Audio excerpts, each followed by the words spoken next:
ගෑණියේ ඔය රෙදි ටික වන්ලා ගේ අස් කරලා දාපන්. ගෙදරට වෙලා කකා බිබී ඉන්න එපා. දවසම මූසලා. අනේ අයියා අම්මේ මට ඔහොම කතා කරන්නේ. මං කොහෙද උඹගේ අම්මා උනේ? උඹේ ඔය මූසල කටින් මට අම්මා කියන්න එපා.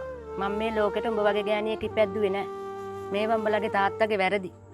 අනේ තාත්තට මුකුත් කියන්න එපා කුඩම්මේ. කටවාගෙන රෙදි ටික වන්ලා ගේ අස් කරලා දාපන්. මට උඹව පේද්දි අප්පිරියයි මූසල ගෑණි. මං කොහොමත් උඹට මේ ගෙදර ඉන්න ඉඩ තියන්නේ නෑ. අනේ කුඩම්මේ මට මේ වැඩ ඔක්කොම කරන්න බෑ. මට අමාරුයි.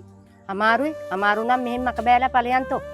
මටයි මගේ මිනිහටයි පුතාටයි පාඩුවේ ඉන්න දීලා ඵලයන්. අනේ කුඩම්මේ මගේ පුතේ ඔයා ආවද? බලන්නකෝ මං එපා කියද්දි නංගි ගෙදර වැඩ කරනවනේ. ඒකට මොකද අම්මේ? මෙයා අම්මගේ දුවනේ. මගේ නංගිනේ. මෙයා ඉතින් ගෙදරට කාට මොකද? ඒකනේ පුතේ. මෙයා අපේ චූටි දුවනේ. මං ඔයාට ගොඩක් ආදරේනේ දුවේ. මාත් ඔයාට ගොඩක් ආදරෙයි අම්මේ.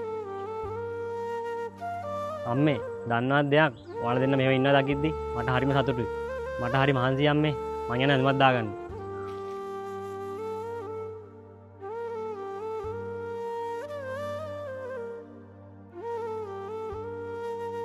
අයියේ මට ඔයාට කියන්න දෙයක් තියෙනවා. කියන්න දෙයක් තියෙනවා. මොකද්ද? අයියේ මට අම්මා ඇත්තටම ආදරේ නෑ. ඔයා ඉස්සරහා මමට බොරු ආදරයක් පෙන්වන්නේ.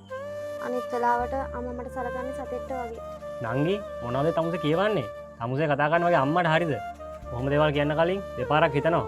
තමුසේට ඕනේ බොරු දේවල් කියලා අම්මයි මමයි තරහ කරවන්නද? අනේ නෑ අයියේ මම මේ කියන්නේ ඇත්තමයි. අනේ මේ කටවම් ඵලයන් උතනින් මට ඔය කතාව ආයි කියන්න එන්න එපා. මොකද දුවේ අයියත් එක්ක රණ්ඩු කරන්නේ? එන්න දුවේ අපි කාමරේට යමු. මම ඕන දෙයකට දුවේ එක්ක ඉන්නවා.